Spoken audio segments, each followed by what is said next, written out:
El panel se llama Recomendaciones de adaptación para el sector hídrico a nivel subnacional. Entonces, anteriormente escuchamos como las diferentes pronaturas, Pronatura México, Noreste, Noroeste y Península de Yucatán, lograron explicar cómo avanzando el estudio de caso y ahora vamos a estar escuchando de expertos sus opiniones de cómo ya con esta información vamos en buena dirección, qué sigue, cómo vamos avanzando y van a ahondar un poquito más en las metodologías, las soluciones y de maneras innovadora lo que sigue. Entonces, si ya está listo el Zoom, presento a nuestra moderadora, a Enia Rosely Enríquez Brambila, experta en ecohidrología en México y la Unión Europea, y ella igual va a hacer una semblanza muy breve de las personas que nos van a estar acompañando. Ella es ingeniera en recursos naturales por la Universidad de Guadalajara y máster de manejo integral de cuencas hidrográficas por CATIE en Costa Rica. Actualmente realiza su doctorado en hidroinformática en el Institute for Water Education bajo el auspicio de la UNESCO de los Países Bajos. Tiene muchísima experiencia en temas hídricos, tanto en México como en la Unión Europea. Muchísimas gracias y te cedo la palabra, Enia, y muchísimas gracias igual por la espera. Muchas gracias, un honor estar aquí y pues entusiasmada para conocer los estudios de caso y dialogar más al respecto. Bueno, en esta ocasión me encuentro como invitada en este intercambio de experiencias y diálogos sobre las medidas de adaptación y específicamente en este panel. Siguiente.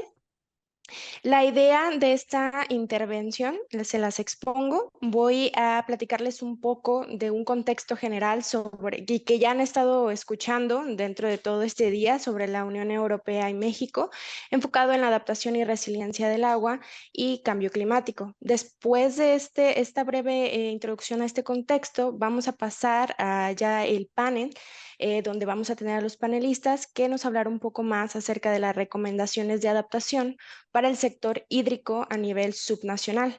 Finalmente, empezaremos a concluir con algunas preguntas puestas de su parte y también de nosotros. Siguiente.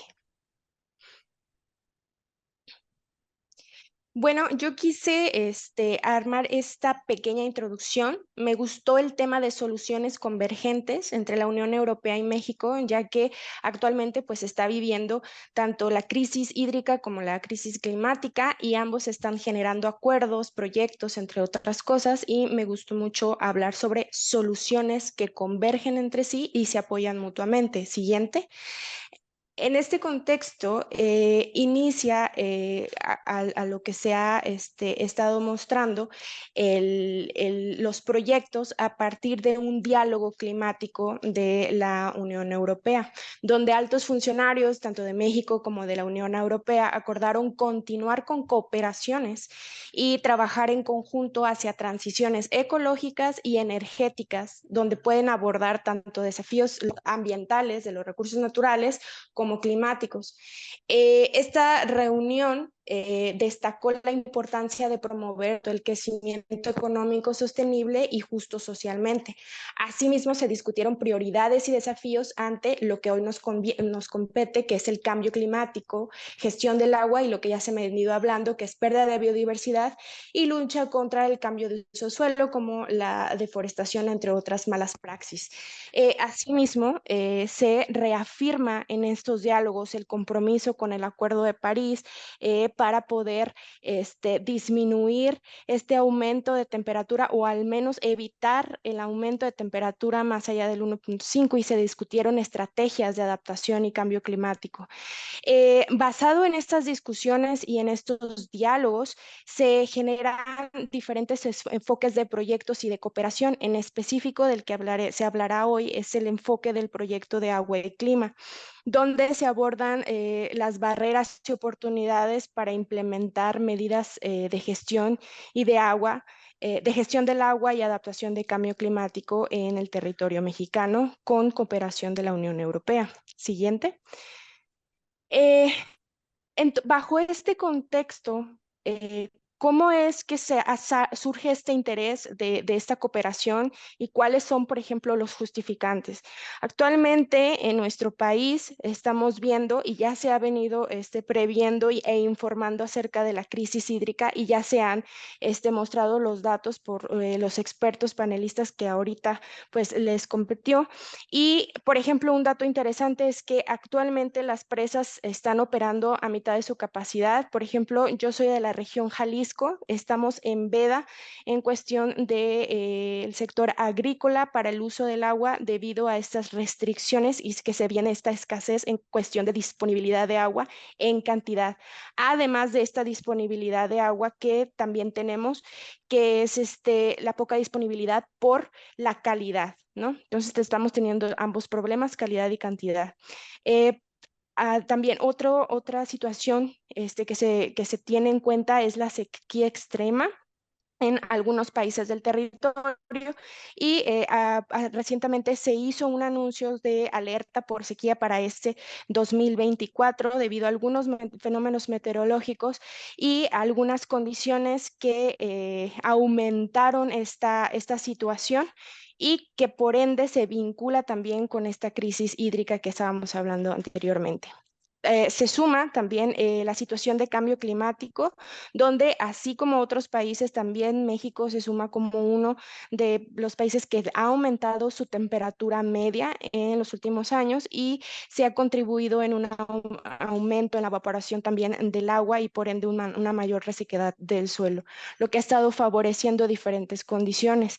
Aunado o algunos ejemplos de estos podrían ser lo que son los incendios forestales, que ha complicado significativamente el dinamismo del territorio para la conservación o la retención de agua en los territorios mexicanos. Finalmente, destacar la situación de los desastres naturales. El año pasado tuvimos varios huracanes que resultaron en grandes desastres, no solamente como huracanes, sino también se presentó la situación de inundaciones, lo cual representa una vulnerabilidad económica también ante la vida de las personas e infraestructura, asimismo como la degradación de condición de ecosistemas de nuestro país.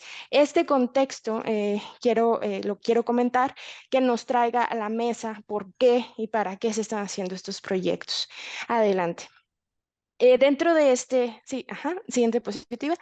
Dentro de estos proyectos, algunas de las estrategias que se han estado mencionando anteriormente y que quisiera otra vez resumir y destacar dentro de estas colaboraciones, se mencionan las soluciones basadas en la naturaleza, donde se utilizan procesos y elementos naturales para abordar desafíos ambientales, tanto como la gestión de agua y la reducción de riesgos de desastres. También se aborda en este tipo de estrategias y diálogos la adaptación basada en la comunidad, donde implica una participación activa de las comunidades, identificando los riesgos climáticos que ellos mismos están experimentando. Y esta parte es muy interesante porque aquí en México tenemos bastante experiencia de las comunidades que tienen demasiada riqueza en podernos apoyar en este ímpetu de adaptación, aprendiendo del dinamismo de los ecosistemas donde ellos están viviendo.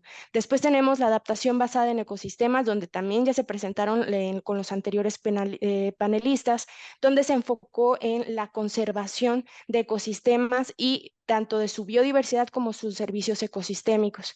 También hay dos perspectivas que se están manejando, que es la perspectiva de género, incluyendo las diferencias de género en las respuestas de cambio climático y asegurando las medidas de adaptación y mitigación, que éstas sean equitativas y efectivas para todos. Y bueno, riesgos ante cambios climáticos, pues ya vimos, es una situación latente que se vivió el año pasado y pues estamos en espera de qué va a pasar este año. Basado en todo esto, quiero finalizar, siguiente, con traer también a la mesa este contexto de algún marcos legales que se han compartido con la Unión Europea y México. Y uno, por ejemplo, es el reconocimiento por parte de la Unión Europea sobre este progreso de México en establecer un marco legal sobre la acción climática, generando compromisos nacionales bajo el Acuerdo de París. Y segundo, el compromiso de la Unión Europea de continuar apoyando a México en este cumplimiento de objetivos y de gestión del agua. Dicho este contexto, vamos a pasar a la dinámica de panelistas, pero antes quiero contarles un poco de mi trayectoria y dos estudios de caso en los que he participado recientemente que resumen un poco estas situaciones de crisis de agua y climática. Siguiente. Como bien se mencionó, soy actualmente estudiante de doctorado en el Instituto del Agua de los Países Bajos en Delft, auspiciado por la UNESCO. Mi enfoque es hacia el monitoreo de la salud de ecosistemas de ríos y arroyos utilizando ciencia ciudadana, fotografía e inteligencia artificial. Bajo esta experiencia, hemos tenido dos experiencias de trabajo recientemente, el año pasado. Siguiente, tuvimos el análisis multifactorial del el desbordamiento del arroyo El Cangrejo. En esta situación tuvimos una previa situación de incendio, después se vino una lluvia intensa, lo que ocasionó un deslave de la parte alta de la montaña, ocasionando que se hubiera una inundación y arrastre de sedimentos bastante grave, ocasionando pérdidas de infraestructura y humanas. Y a esto se le sumó un huracán, Lidia, que pegó bastante fuerte, y traigo a colación esta experiencia vinculante bajo el contexto de riesgo climático, de las malas praxis en el territorio y de la importancia del monitoreo de la condición de ríos y arroyos, ya que a través de los proyectos Vigilando Ríos y Arroyos y Home River BioBlitz, nosotros hicimos una cobertura de cuál era la condición de los ríos y arroyos de esta región cuando sucede el desastre. Y bueno, tenemos diferentes factores, que es que tenemos una deforestación, tenemos la pérdida de la amplitud del cauce y tenemos la presencia de basura y otras cosas que, bueno, aumentan esta respuesta ante el desastre, lo cual resalta dos cosas. Uno, la importancia de la participación ciudadana en la generación de información, y dos, la importancia de la participación ciudadana en reconocer estos cambios abruptos del territorio, tanto en la cuestión hídrica como en la cuestión de cambio climático. Estos dos les menciono rápidamente, son proyectos de ciencia ciudadana, Home River BioBlitz y Vigilando Ríos y Arroyos, que apoya este tipo de proyectos. Bien, terminando y bajo esta perspectiva de vinculación entre escasez hídrica y cambio climático y participación ciudadana, quiero pasar a lo que nos compete el día de hoy, que es el panel de recomendaciones de adaptación para el sector hídrico a nivel subnacional. Siguiente. Siguiente. En esta ocasión vamos a tener la participación de dos panelistas. Los panelistas que nos van a estar acompañando hoy es Antonio Gutiérrez Marcos, exdirector de Agua Potable, Drenaje y Saneamiento de Conagua Valle de México, y Gonzalo Merediz Alonso, director de Amigos de Ciancán, presidente del Consejo de Cuenca de la Península de Yucatán. Cada uno de ustedes tendrá 10 minutos para poder aportar situaciones clave, contribuciones clave, siguiente, acerca de sus estudios de caso, donde quisiéramos resaltar acerca de su información, qué desafíos y de soluciones se identifican por Cuenca, metodologías de adaptación y uso sostenible para cambio climático y el agua, legislación y políticas públicas, lecciones aprendidas y experiencias, participación comunitaria y actores clave, y también si podemos entablar conversación acerca del enfoque de género y equidad en estas experiencias. Dicho esto, siguiente, agradecería al público en general si tienen alguna pregunta respecto a las intervenciones de cada uno de los panelistas, si pueden escribirlas y poner a qué panelista se refiere dicha pregunta, y poder compilarlas al final de la participación de los panelistas y compartírselas para su adecuada respuesta. Dicho esto, voy a iniciar con la semblanza de Antonio Gutiérrez para posteriormente darle la palabra a su presentación. Antonio Gutiérrez Marcos es ingeniero mecánico electricista por la UNAM con especialidad en fluidos y térmica. En cuestión de sus experiencias, él estuvo en la Comisión Federal de Electricidad en la Gerencia de Proyectos Termoeléctricos, en el Instituto de Seguridad y Servicios Sociales para los Trabajadores del Estado, Comisión Nacional del Agua en Dirección de Agua Potable y Drenaje y Saneamiento de Valle de México, consultor en hidráulica y medio ambiente, presidente de asesores consultores en hidráulica, presidente del Consejo Facultativo de la Asociación Mexicana para el Impulso de las Unidades de Riego, presidente de la Comisión de Cuenca para el Rescate de Ríos, Barrancas y Cuerpos de Agua, director local de Conagua en Tabasco, director de operación en OPDAPAS de Metepec, Estado de Jalisco, director de construcción y operación de OAPAS, Nahuacalpan, Estado de México, presidente del Consejo Facultativo de la Asociación Mexicana para el Desarrollo Integral de Unidades de Riego y ha llevado a cabo asesorías y gestiones para diferentes empresas proveedoras de Pemex para trámites de títulos, concesiones, así como asesoría y gestión para trámite de MIA en diferentes proyectos vinculantes y de gobiernos. Como pueden ver, una gran trayectoria y queremos escuchar más al respecto. Antonio, te cedo la palabra. Vamos a poner, gracias Enia, gracias a todos nuestros participantes y quienes nos están viendo. Mira, ya Mario López habló algo sobre el sistema Cuchamala. Ahí me toca hablar sobre esta parte también del sistema, pero sobre todo el vínculo que se tiene fuerte en el Valle de México y como ya mencionabas, qué podemos hacer para no depender tanto del sistema Cuchamala y en su caso hacer más eficiente el uso del agua que nos envía. La primer lámina, si me pueden ayudar con la presentación, por favor.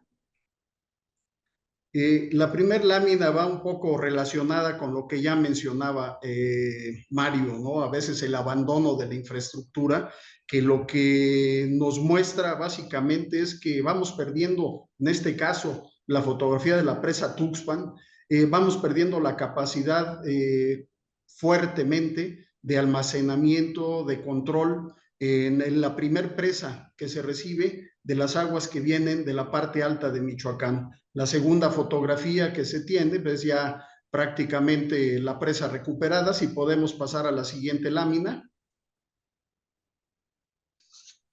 Bien, nos vamos con esta. El sistema Cuchamala está compuesto por 7 presas, de las cuales hay 3 que son principales, las que mayor almacenamiento se tienen. Ahí está la presa Tuxpan. De la presa Tuxpan, a través de un canal abierto, se manda el agua hacia la presa del Bosque. Tenemos también la presa de Valle de Bravo y la presa Villa Victoria. Esas son las 3 presas fundamentales, el Bosque, Bravo y Villa Victoria. En total, estas 3 presas tienen un volumen de almacenamiento aproximadamente de 780 a 790 millones de metros cúbicos. El sistema es un sistema antiguo que originalmente funcionaba, ya mencionaba también Mario, como un sistema hidroeléctrico Miguel Alemán. Las presas se construyeron entre las décadas de 40 y 50, toda la infraestructura, canales, y se fueron dejando de darle mantenimiento. Fue en 1993 cuando se terminó de construir la tercera etapa, que a final de cuentas nos permitió mandar sobre el rango de 15 metros cúbicos por segundo hacia el Valle de México. Hay que recordar que el Valle de México recibe, además de Cuchamala, agua también del sistema Lerma. El sistema Lerma es de acuíferos subterráneos, son pozos, es un banco de 160 pozos, me parece, que otorgaban al principio cerca de 13 metros cúbicos por segundo. La siguiente, por favor.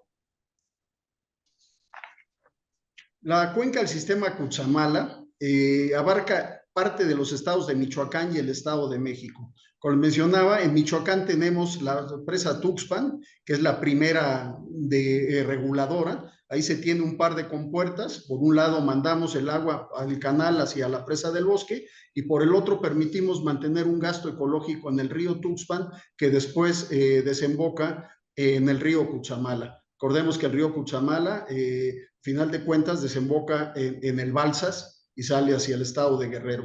En el Estado de México tenemos las presas de Ixtapan del Oro, es una presa muy pequeñita, pero que aporta cerca de medio metro cúbico. Tenemos la presa Colorines, que nos sirve más bien para regulación y de ahí bombear hacia la planta de potabilizadora de Los Berros. Tenemos una presa pequeña, que es la presa Chilesdo, que también recoge escurrimientos en el Estado de México. La más grande de las tres presas importantes, que es Valle de Bravo, y la presa Villa Victoria. La presa Villa Victoria representa una importancia muy grande para el sistema. ¿Por qué? Porque mientras que la presa del Bosque y Valle de Bravo necesitan bombear el gasto hacia la planta de Los Berros, Villa Victoria se maneja por gravedad hacia la planta potabilizadora. O sea que dentro de la operación lo que se hace es fundamentalmente aprovechar cuando Villa Victoria tiene buenos volúmenes, aprovechar esa facilidad que nos da. La siguiente, por favor.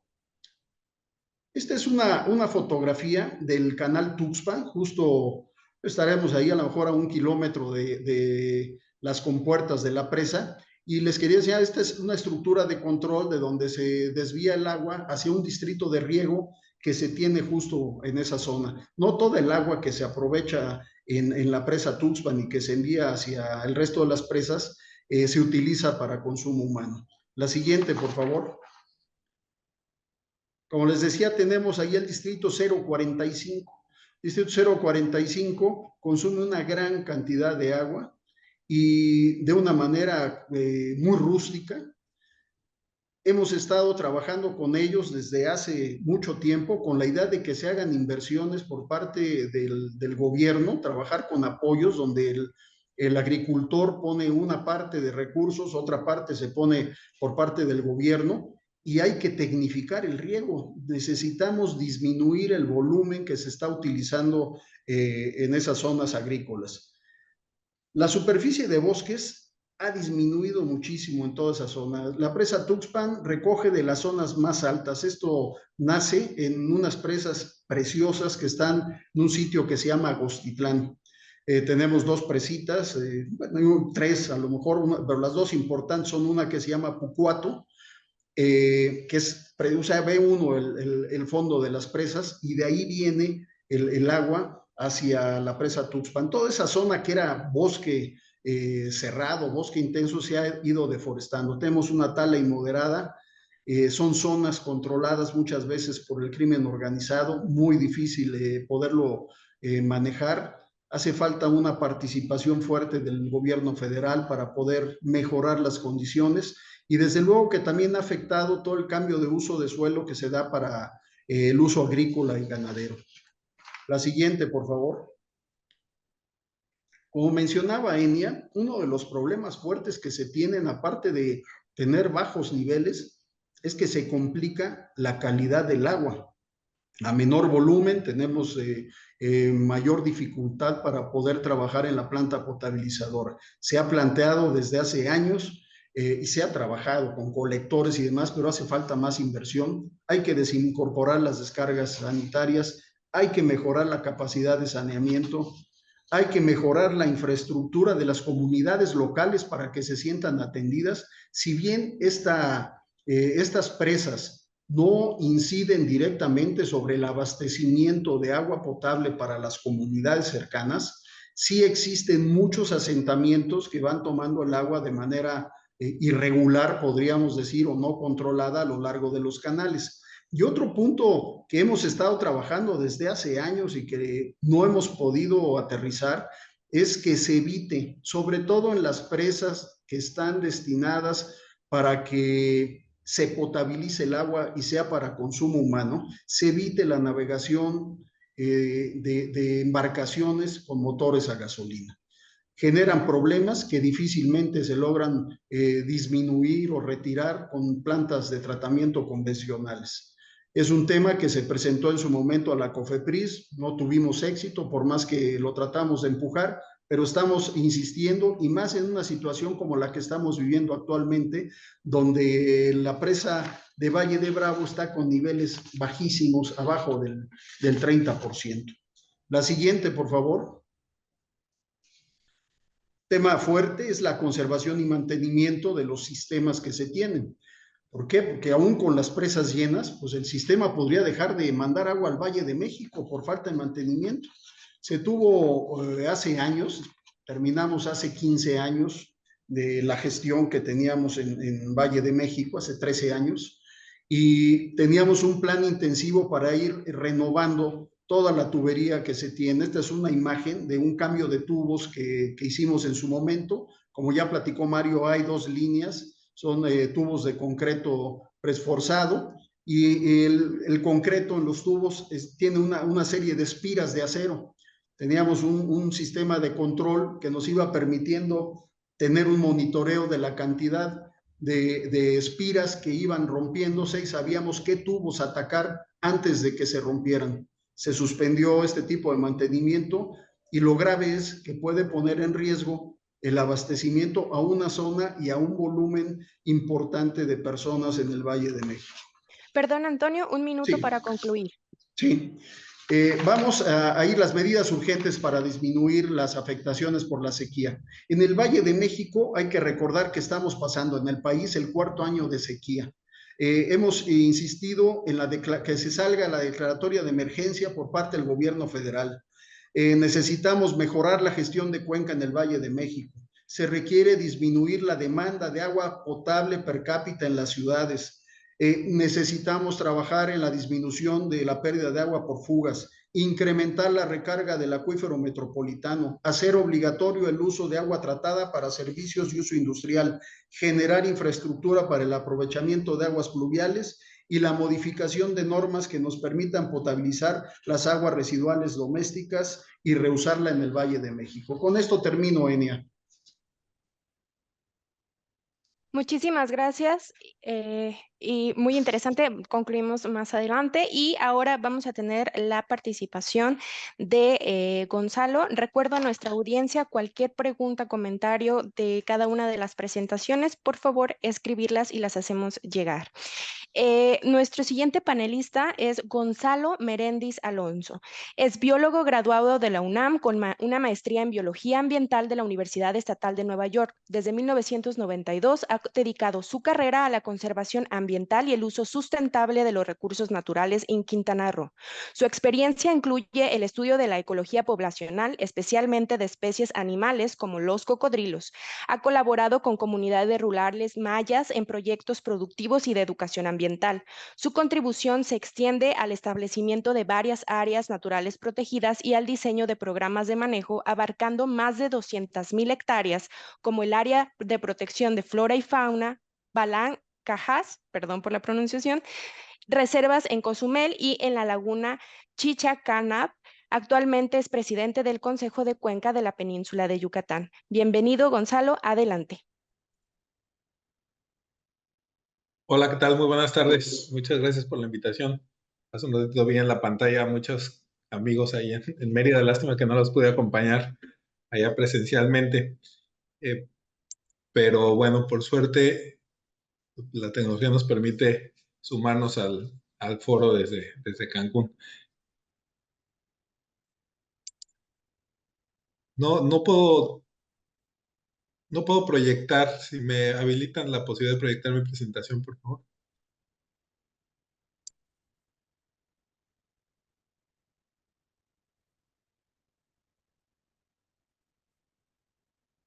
Listo.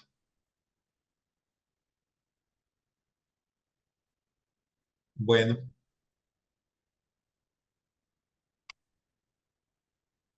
Y si me pueden confirmar si ven la diapositiva. Sí, la puedo ver. Gracias. Bueno, pues les voy a hablar un poco desde la península de Yucatán, ahí también abonando a lo que Efraín presentó hace un rato, desde la perspectiva, por un lado, de la sociedad civil, desde Amigo de Ciancán, que es la organización que dirijo, como del Consejo de Cuenca de la península de Yucatán.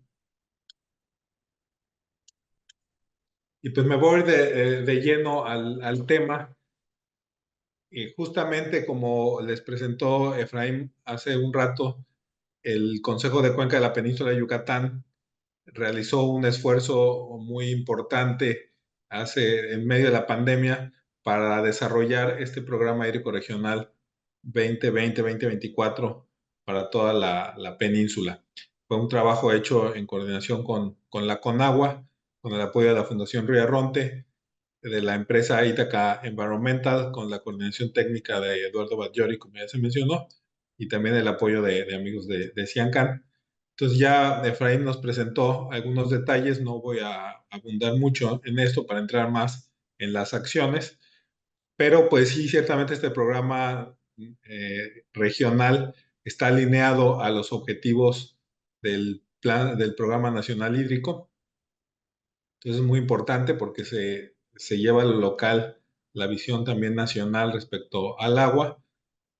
Y pues se definieron varios objetivos prioritarios, estrategias prioritarias, acciones puntuales, 54 acciones puntuales que hay que hacer en la península de Yucatán, y también varias acciones colectivas que hay que llevar a cabo en la región. Tampoco voy a entrar en detalle, aquí pueden ver, y como comentaba Efraín, se puede descargar en la página de la Conagua el programa hídrico regional de la península, y van todos los programas hídricos regionales de todo el país. O sea, hay varias prioridades, varias necesidades. Algo muy importante de este programa hídrico regional es que hizo un análisis de las brechas financieras que hay para alcanzar los objetivos que de manera participativa cerca de 1,200 personas desarrollamos en torno a esta planificación regional. Aquí vemos los objetivos estratégicos y las acciones colectivas. Muy importante cómo reestructurar, reorganizar al Consejo de Cuenca y a sus órganos auxiliares, cómo trabajar con los municipios de manera integral, no municipio por municipio, sino de manera unificada, mejorar el conocimiento que se tiene sobre la disponibilidad de agua, sobre la calidad de los ecosistemas, para comprender mejor la hidrogeología de la península de Yucatán.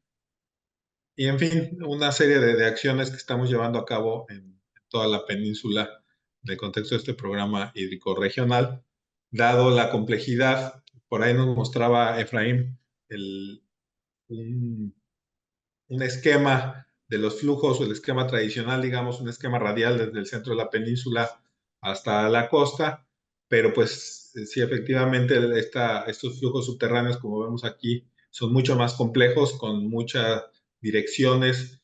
Podríamos hablar que hay muchas cuencas subterráneas, por decirlo de alguna manera, que fluyen en direcciones diversas, y vemos que hay estructuras kársticas como el cráter de Chicxulub, la fractura de Holbox, la fractura de Río Hondo Bacalar, la Sierrita Ticul, que tienen una influencia particular sobre los flujos subterráneos. Entonces tenemos una complejidad muy, muy grande de flujos subterráneos en la península. Estos son estudios que se han realizado con apoyo de la Universidad Técnica de Dinamarca, del Servicio Geológico de Austria, entre otros, y que vienen también citados y explicados de alguna manera en el programa hídrico regional.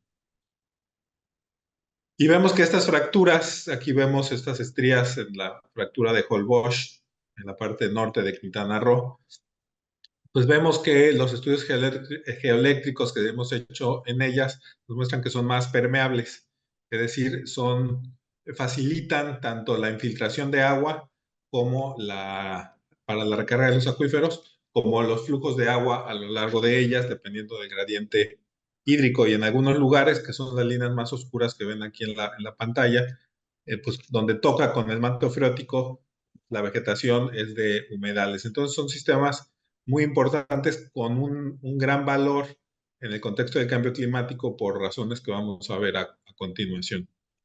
Pues por un lado, el no tener en cuenta la presencia de estos humedales en las zonas de fracturas a la hora de diseñar caminos, por ejemplo, pues lo que hace es que cuando llegan lluvias extraordinarias, los huracanes, las tormentas tropicales, los flujos de agua que se forman en esos humedales que no se tomaron en cuenta en el diseño de las carreteras con drenajes apropiados, pues se van junto con la corriente de agua, quedan sumergidos y ante la mayor incidencia de huracanes que tenemos en la región debido al cambio climático, pues los riesgos de que las ciudades, tras ser golpeadas por un huracán, queden aisladas de los servicios de emergencia, de las autoridades y de la gente en medio del huracán o después del huracán debido a la destrucción de los caminos, pues es muy alto. De hecho, en 2005 ya nos pasó lo que padeció Acapulco.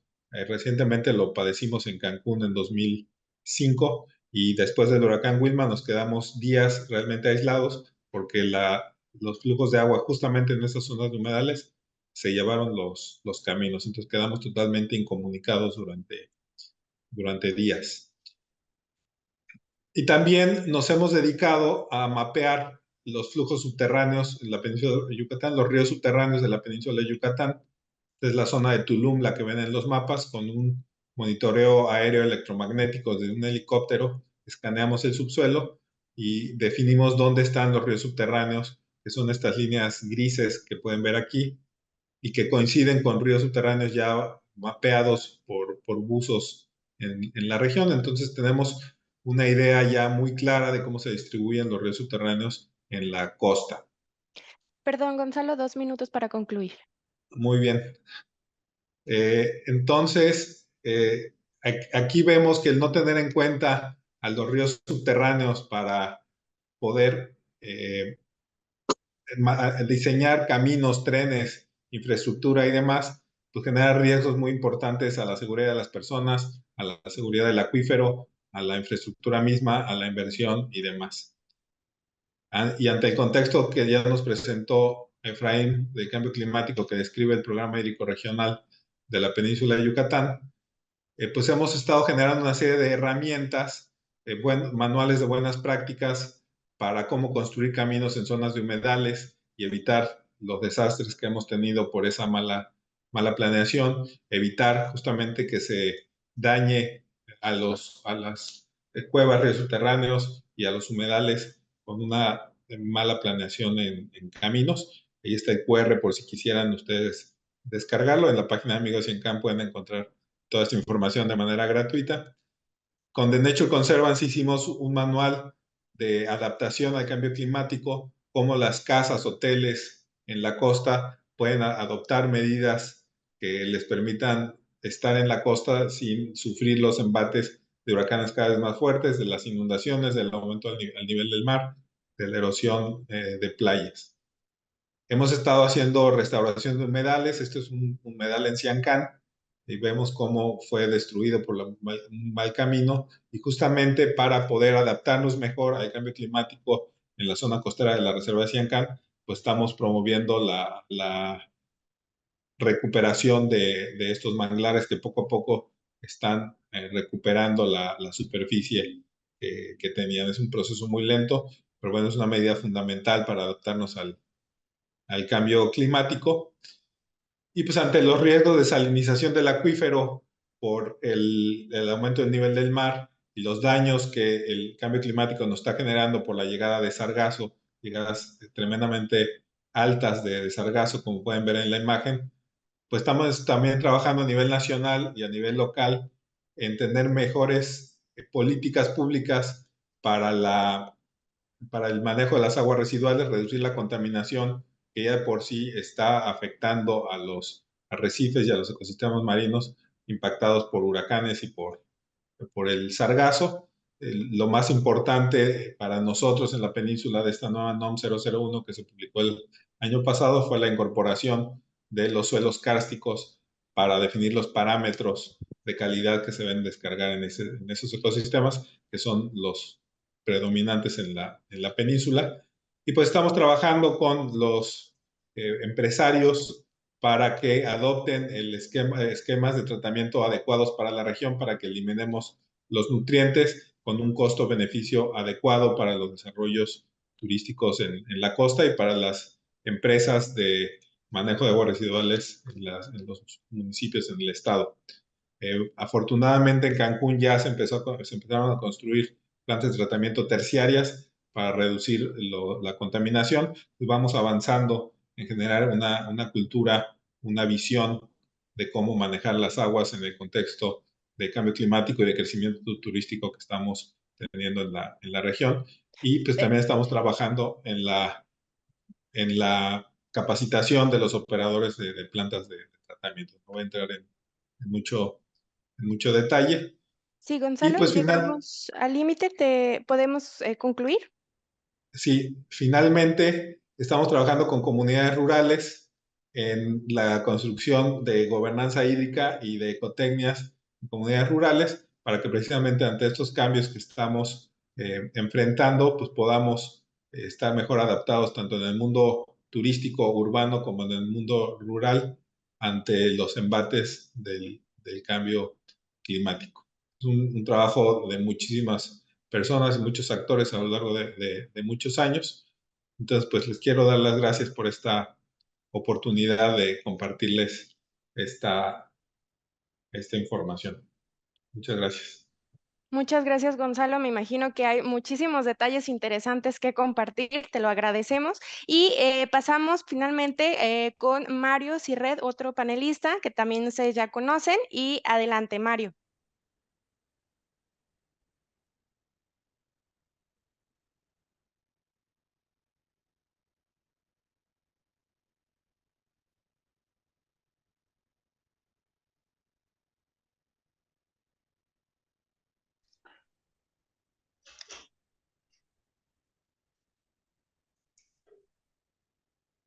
Tengo problemas. ¿Podrán poner la presentación ustedes, por favor?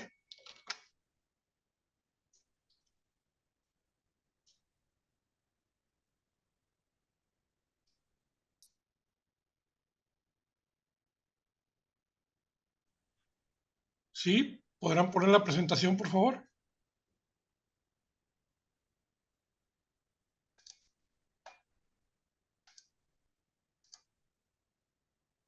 Me parece que están en ello. No, no puedo ponerla.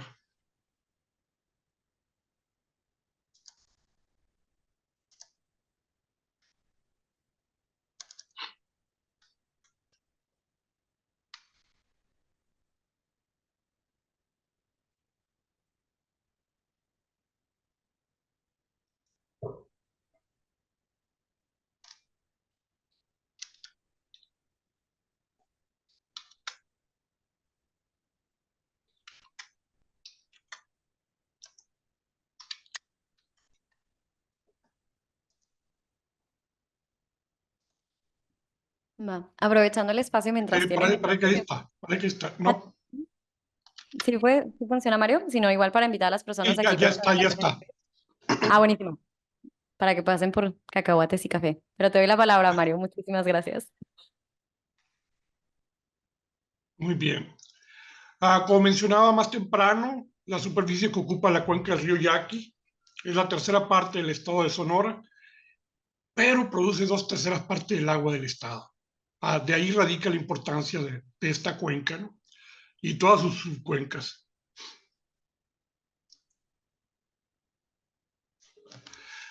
¿Cuáles han sido las acciones en campo para disminuir los riesgos de impactos del cambio climático en esta importante cuenca? Muchas son las organizaciones que han efectuado acciones de conservación, tendiendo a incrementar la cobertura vegetal, tratando de disminuir la velocidad de las aguas superficiales en escorrentía cuando hay crecientes, para disminuir la pérdida de suelos por erosión eólica e hidráulica. Y a su vez para promover el reclutamiento natural de la vegetación aledaña al bosque de galería, ¿no? al bosque ribereño. Y sobre todo para diversificar y aumentar la productividad de las actividades que se efectúan en esas regiones, ¿no? ¿Qué debemos hacer? Debemos actuar ya. Tenemos muchos años haciendo planificación para lograr enfrentar el cambio climático, pero tenemos que actuar ya. Tenemos que hacer acciones en campo, en el sitio, para lograr disminuir los efectos y mitigar los efectos del cambio climático. En la región de la cuenca del Yaqui, estos son algunos de los actores que han estado haciendo acciones de conservación de sitio y o restauración para disminuir la pérdida de suelos principalmente. El suelo es la base del sistema. Sin suelo no tenemos vegetación, sin vegetación no tenemos agua. La CONAM tiene más de 30 años efectuando este tipo de acciones en toda la región. Son 15 municipios en los que ha estado trabajando, principalmente en la cuenca alta del río Yaqui, en la subcuenca del Bavispe y en parte del Laros. Otra organización, una organización no gubernamental, Cuenca Los Ojos AC, tiene aproximadamente 25 años, Valer Clark, su fundadora, han hecho arriba de 1 millón de metros cúbicos de gaviones para retener suelos. Hay un ejemplo muy claro en el rancho San Bernardino, sobre la cuenca del mismo nombre, en el que ha logrado disminuir la erosión y han logrado restaurar la vegetación a un grado tal que ya comienza a verse después de todos estos años, ¿no? CONAFOR ha colaborado en el área, ha efectuado principalmente pago por servicios ambientales, aunque es un esquema un poquito duro para los ejidatarios, principalmente algunos particulares sí han logrado efectuar acciones de conservación y restauración en sitio. Sky Island Alliance, que es una organización norteamericana, ha estado trabajando en el área. Comenzaron con monitoreo de especies prioritarias, ahora ya están enfocadas a efectuar acciones en sitio, ¿no? Un aliado en la región. La conservación Jaguar del Norte, donde se encuentra el refugio, el área protegida, es un área destinada voluntariamente a la conservación de algunos miles de hectáreas, que ha estado haciendo acciones de conservación, educación y conservación directa sobre la especie. Igualmente, Naturalia tiene más o menos el mismo, tiene más tiempo en el área, pero ya específicamente en la parte alta de Laros, donde tienen propiedades, han estado efectuando acciones de conservación. Profauna tiene aproximadamente 6 años que abrió el capítulo en Sonora y ha estado haciendo acciones de conservación y restauración en sitio en la cuenca del San Pedro, en la cuenca del río Sonora y en la cuenca del río Yaqui, en la parte alta, en los ríos fronteras, en el río Moctezuma, ¿no? La Watershed Management Group tiene aproximadamente 4 años que ha estado empujando y metiendo proyectos de conservación en el área, principalmente con proyectos de soluciones basadas en naturaleza, ¿no? Wildland Network ha estado trabajando también para la región, en el área de Agua Prieta, Cananea y Muris. Algunas de las acciones en campo que se han identificado, que logramos identificar para esta región, algunos son de unos pocos de metros cúbicos y otros son de miles de metros cúbicos y miles de hectáreas que se han efectuado, ¿no? Muro de piedra acomodada, gaviones, bordo de contorno es una acción que se ha estado efectuando principalmente por CONAM, por CONAFOR, pero también por las organizaciones de conservación, asociaciones civiles que han estado comenzando a brechar para promover acciones de infiltración, ¿no? Las áreas de exclusión ribereña para promover reclutamiento por arbolado natural se ha estado realizando, así como para establecer semillero de pastos nativos. Algunos ya se dieron cuenta que la libra de pastos vale incluso más que una libra de carne, ¿no? Para acciones de restauración en otras áreas. Viveros de plantas nativas y colecta local de germoplasma. Es algo que ha estado desarrollando tanto CONAM como CONAFOR en la región. El establecimiento de paneles de abejas. CONAM tiene al menos 15 años promoviendo estas acciones en la región centro de la cuenca, en la parte norte central de la cuenca, y con buenos resultados, ¿no? Se ha estado efectuando captura de agua de lluvia en edificios públicos y privados. Se ha promovido la diversificación productiva, como las sumas, es uno de los ejemplos, pero también otras actividades como en zonas con mucha acumulación de combustible, se les ha promovido a que hagan control de leñas muertas para disminuir los riesgos de incendios catastróficos. se han estado efectuando quemas prescritas en la región, y esto ha permitido disminuir los efectos del fuego nocivo sobre algunos ecosistemas, ¿no? Incluyendo pastizales, bosque encino y bosque de pino encino. Con brechas cortafuego, limpieza de caminos, así como también la capacitación. Esto ha sido un elemento toral para lograr llegar a muchos de estos acuerdos.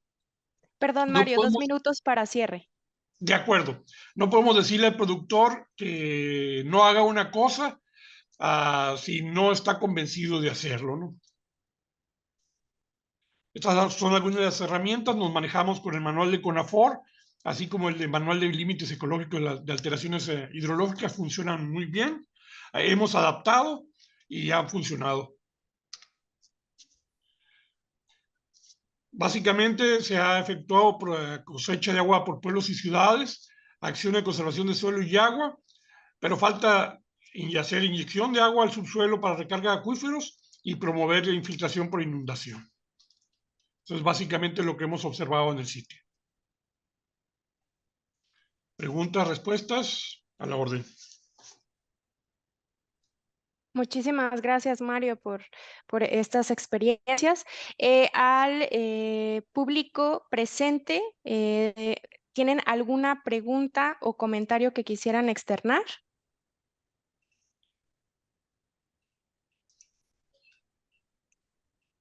No veo movimiento en la sala, entonces paso, paso a una pregunta que teníamos por acá, pero me parece que se eliminó.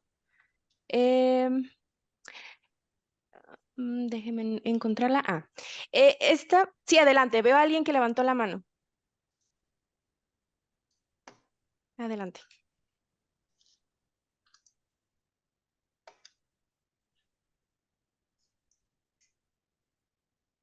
¿Te pasó? Gracias. Sí, creo que uno de los temas, en particular en Yucatán, es el cálculo de la disponibilidad de agua para consumo.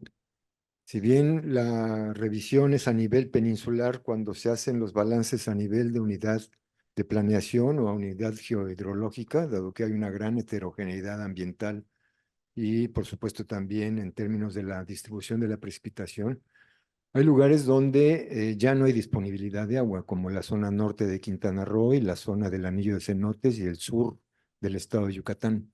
Y se está consumiendo las descargas naturales comprometidas, y esto puede tener efectos importantes sobre las características de la salud de los ecosistemas y la biodiversidad, principalmente en la zona costera. Entonces, la idea de aplicar las 8 acciones colectivas tiene que ver precisamente con revisar esta situación particularmente y empezar a llevar a cabo una reestructuración del Consejo de Cuenca para poder atacar con mayor precisión el problema de disponibilidad de agua. Gracias.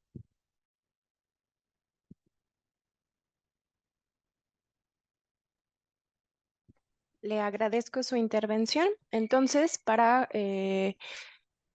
continuar, no sé si gustaras agregar algo, Gonzalo, en cuestión de la cuenca en la parte del territorio de Yucatán y Cancún.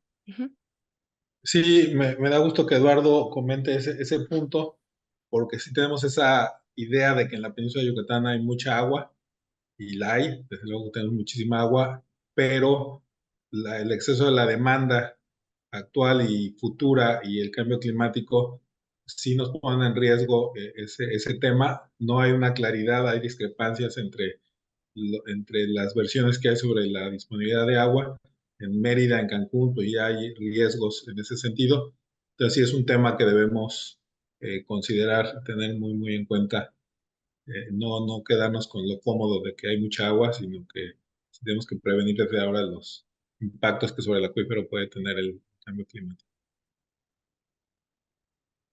Muchas gracias, Gonzalo, por la retroalimentación. Hay una pregunta de nuestros participantes virtuales. Ya sería que alguno de ustedes levantaran la mano que viera bien contestarla. La voy a dar lectura. ¿Cómo mejorar la planeación, gestión, eficiencia, factibilidad y rentabilidad de los proyectos hídricos, hidráulicos de protección y conservación en un entorno donde la corrupción es un factor aún determinante para lograr diversos objetivos sustentables en México? Ejemplos: presa Zapotillo en Jalisco, planta de Atotonilco en Hidalgo, la desecación del lago de Zumpango, sitio Ramsar por desarrollo e infraestructura, etcétera. Bajo su experiencia, esta pregunta, bueno, engloba la cuestión de seguridad y la apertura a poder hacer proyectos a pesar de esta seguridad. ¿Quién de Mario, Gonzalo, Antonio gustará responder bajo su experiencia?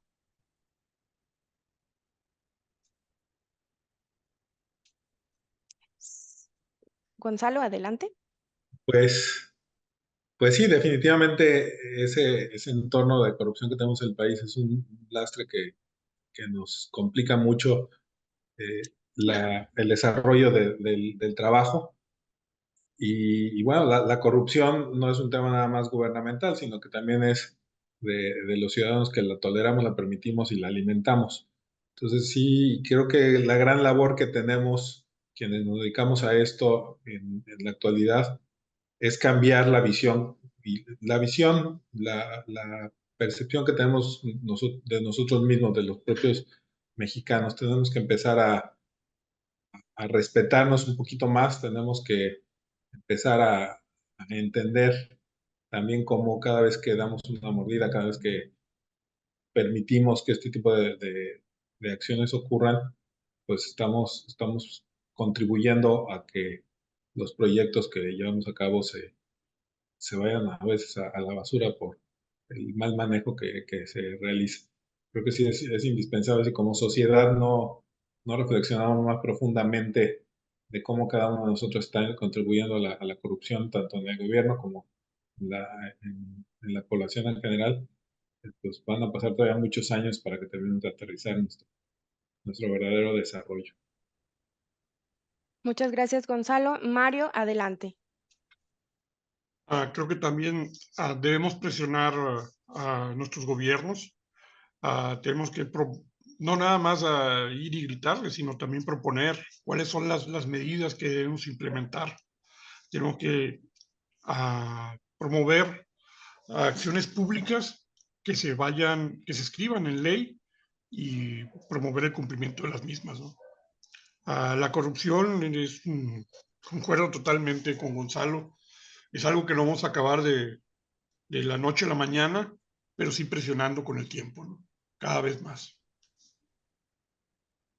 Muchas gracias, Mario. Y por último, quisiera darle la palabra a Antonio y también si pudiera resaltar esto que me llamó mucho la atención en su ponencia, la frase actuar ya. Adelante, Antonio.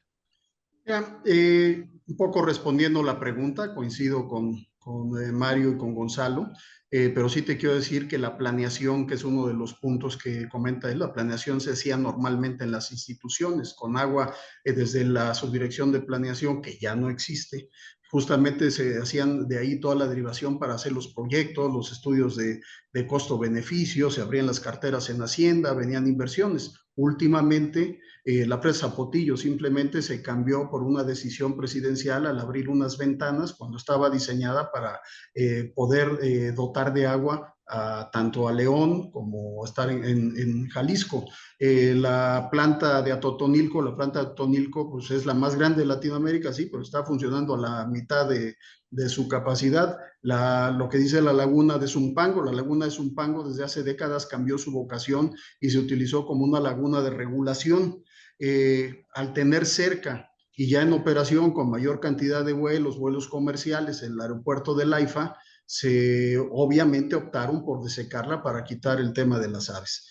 El tema, regresando a tu pregunta, Enia, pues es que hay que actuar, estamos a tiempo. Yo creo que si sociedad y autoridades trabajamos de la mano, podemos modificar hábitos, podemos mejorar la gestión de cuenca, que eso nos va a ayudar para poder garantizar de alguna manera la supervivencia de las ciudades.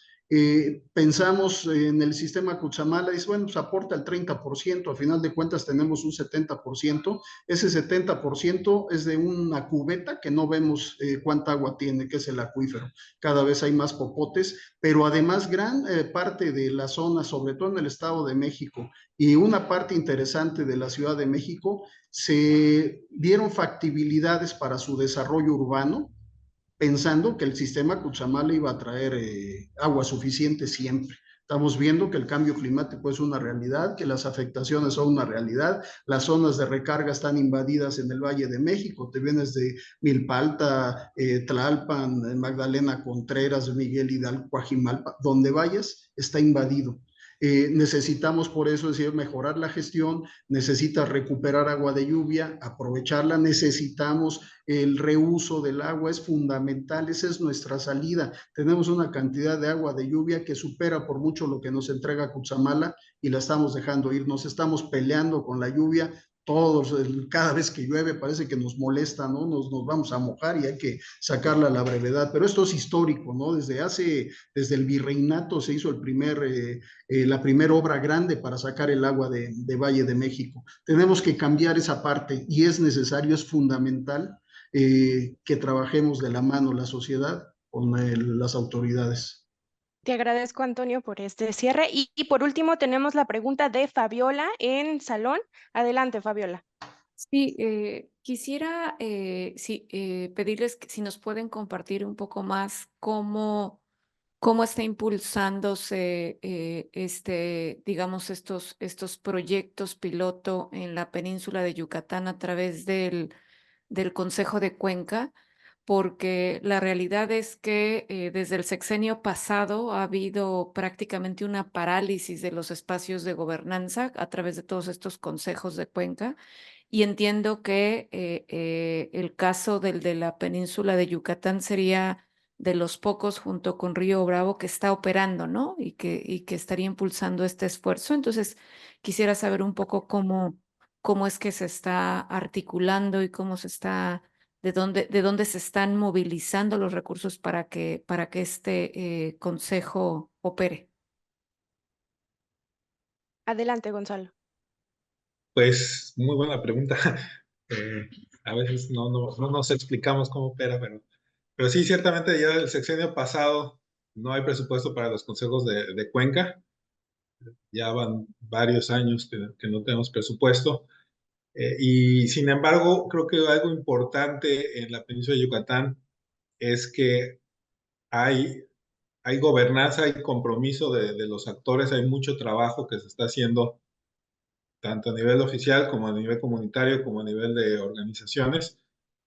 Y el Consejo de Cuenca ha sido un espacio valioso para intercambiar, para discutir, para analizar. Yo creo que eso le da mucha vida al Consejo de Cuenca. Tenemos un compromiso realmente significativo de la CONAGUA a nivel regional. A pesar de que no hay recursos, sí nos apoyan a hacer mucho del trabajo que tiene que hacer la gerencia operativa. Sí hay una visión de equipo y el programa hídrico regional es un ejemplo. Realmente fue un trabajo en equipo entre CONAGUA, el Consejo, la sociedad civil. Entonces, sí, a pesar de la falta de recursos, pues sí hay mucha voluntad en la zona. Y pues los presupuestos están castigados y la verdad es que no hay tanta inversión como quisiéramos. Sin embargo, sí hay inversión, sí hay proyectos de tratamiento de aguas residuales que se están llevando a cabo. Hay convenios, acabamos de firmar convenios con las secretarías de educación para impulsar la educación ambiental. Las secretarías de educación también están generando recursos. Las organizaciones estamos también recabando fondos para hacer algunas de las acciones que les mostré. Y pues yo sí quisiera cerrar con algo positivo, aunque los problemas son muy graves y las condiciones en la península son cada vez más complicadas. Sí hay avances, el que tengamos ya el tratamiento terciario en Cancún, creo que es un avance muy importante que hace 15 años no podíamos ni soñar, o que las comunidades estén construyendo ecotecnias. En fin, creo que hay cosas también positivas que se están haciendo y me gustaría más bien quedarnos con eso. Hay retos en el Consejo de Cuenca, lo estamos sacando adelante. Hay el trabajo en línea también nos ayuda a ahorrar muchos recursos y a juntarnos.